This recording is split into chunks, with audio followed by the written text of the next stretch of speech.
তোমাদের মধ্যে একজন বেশ কিছুদিন আগে কমেন্ট করেছিল আনারস তৈরি করতে, তাই আমি ভাবলাম মাটি দিয়ে আনারসের একটা প্লেট তৈরি করা যাক।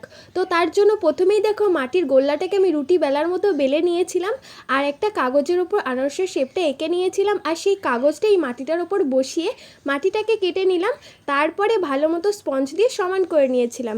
এরপরে এই মাটিটার সাইডগুলোতে দেখো আমি কাদার রিং বসিয়ে জয়েন্ট করে নিয়েছিলাম, আর হাত দিয়ে ভালো মতো মসৃণ করে নিয়েছিলাম।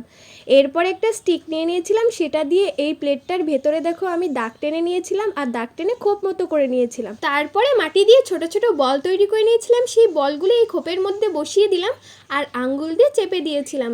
তারপরে ব্রাশ দিয়ে ভালো মতো সমান করে নিলাম। এরপরে আনারসের আমি পাতাগুলো তৈরি করে নেব। এখানে আমি 3টে পাতা তৈরি করে নিয়েছিলাম, আর সেগুলো আনারসের প্লেটের সাথে আমি জয়েন্ট করে দিয়েছিলাম।